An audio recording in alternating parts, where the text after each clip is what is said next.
Dana Rock 08 back again. Finally, we're going to do a video series. This time around, it will be 1997. Why 1997? Well, no other year did a company change so dramatic in the course of 365 days. In just 1 year, the World Wrestling Federation went from having fake Razor, fake Diesel, and all these cartoonish characters to transitioning into the Attitude Era. You had Monday Night Raw having all these neon lights and all these neon colors, the sirens, to having this industrial feel, the war zone, the Raw is War setup. You had Bret Hart being this superhero, this icon, to being the most hated man in America, but beloved everywhere else. Stone Cold Steve Austin becomes such a mega superstar. Rocky Maivia becomes just The Rock. You had Shawn Michaels, the boyhood dream, becomes D-Generation X. And then another character who changed even more dramatically. So there's so much changes. So let's kick it off. WWF Royal Rumble 1997, live from the Alamo Dome in front of 62,000 people. Here we go. We start off with a killer intro. One of the things I loved about 1996 and 1997 most specifically was the introduction, the story that they had building up for the Royal Rumble, for the shows, the SummerSlam 97 one, the WrestleMania 13, those are really damn cool and very nostalgic, very great intro. I miss those intros. Those are the best intros. So we start off with Hunter Hearst Helmsley versus Goldust for the Intercontinental Championship. This is right before he got China. So, the Connecticut blue blood is still right there in him. This is a decent match. A decent match. Hunter Hearst Helmsley goes over, which the thing about this match was referee Earl Hebner, much more to talk about on him. He lets a lot of things go. Still chairs and still steps go by. So Triple H gets the victory, and he retains his Intercontinental Championship. A 6 out of 10, very decent match. Next up, we have Ahmed Johnson and Farouk battling it out. The Nation of Domination and Ahmed, looking back in 1997, Ahmed Johnson for a while was actually pretty damn big. He was pretty popular with the fans. I would say the peak of his popularity would probably be around here, right before WrestleMania 13, honestly. He was pretty damn over. The crowd was really into Ahmed Johnson, who looked like the most protected superstar of all time. He had not just knee pads, he had shin pads. And not just those, he had thigh pads. And he also had quite possibly the most, his trunks right up on his fucking ass. Half of this match, you can see Ahmed's big pitch black ass. It's bad. But this match is actually not too bad. It ends in disqualification. At one point, Farouk hits a backbreaker with he slams Ahmed on the top of a folded out steel chair. It's gruesome. Working the kidney. Decent, solid, okay match. A 4. And next up, we have Vader defeating The Undertaker. And The Undertaker had this nice, awesome-ass entrance. He had, these super wind-like effect going on, like you're in the middle of a tornado or something.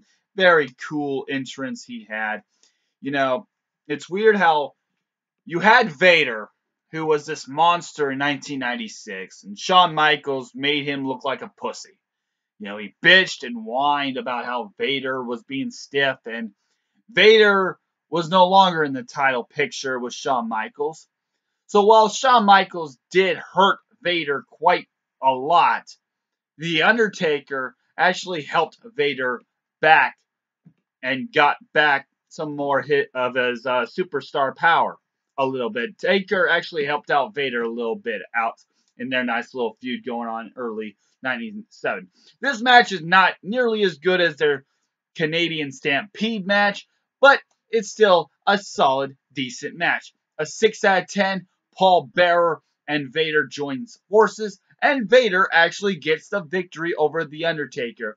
It may have been shady shenanigans with the help of Paul Bearer, but a victory is a victory nevertheless. And The Undertaker actually makes Vader look pretty damn dominant. Pretty decent match, a 6 out of 10. Then we have a random thrown together triple A lucha style 6-man tag team. Hector Garza, you had Heavy Metal, yeah, a couple other guys. Also, you had lots of triple A stars in the Warrior Rumble, like Mil McCa- I'm not even gonna pronounce their names, so I botch. Whatever. Mil Macaris, uh, Mil Mascaris, something close to that. I'm sorry. But this is bad. This is a weird time period where WWF was trying to be like WCW, trying to have that nice, hot lucha libre, Japanese, and all sorts of international talent going on. But this one just doesn't fit. Yeah, you're in the Alamo Dome, so you do have a nice Hispanic, Latino crowd, but for World Wrestling Federation, it just doesn't work out too much. A bad match, a 2 out of 10. Next up, we have the 30-man Warrior Rumble match as Stone Cold Steve Austin goes on to win the Warrior Rumble match and lasting a very long time, well over 50 minutes, eliminating about 10 superstars. And this is a very, very good Warrior Rumble match, an 8 out of 10. However, the beginning of this Warrior Rumble match is pretty damn terrible. The first four entrances is Crush, Ahmed, fucking Fake Razor, and Henry O'Godwin. Oh, God. Or Phineas Godwin. And then Steve Austin gets in there. He cleans house. Owen gets in there. British Bulldog's going to win because he is bizarre for some reason. Funny. You look at this Warrior Rumble match, and it has a lot more star power than 96 did. You have Steve Austin. You have Bret Hart. But you look at the stars in that ring, and yes, you look at Bret Hart and you look at The Undertaker, and they're already top stars. You have a legend in the business already in Terry Funk, pretty damn good. But then there's other stars who will become even bigger stars. You have Steve Austin, who becomes the man, who becomes the face of the company. You have Rocky Maivia. Now, all these guys are in at the last. These are the last 8 guys. So the last 8 guys, you have Steve Austin, you have Rocky Maivia, who becomes this megastar, who becomes The Rock.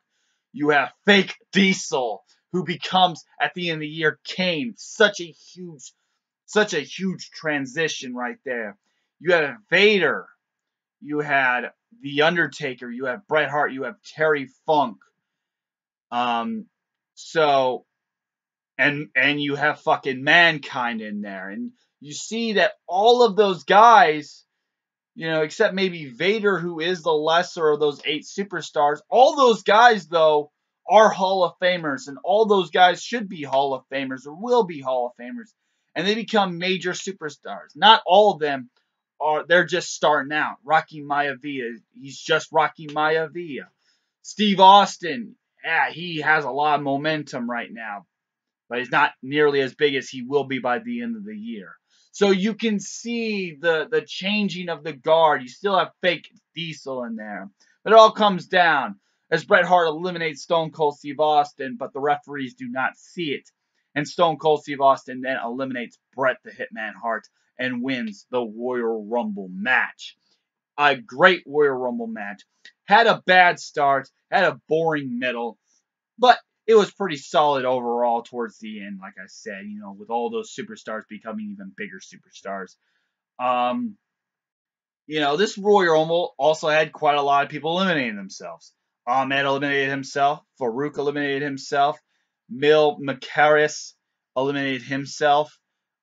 You also had those AAA guys like Puro and a couple other guys that were in from the 6-man AAA tag team. Whatever. But overall, this is a fun Royal Rumble match. Very good, very entertaining, especially when Jerry Lawler lasted like 7 seconds. Very funny. Very good.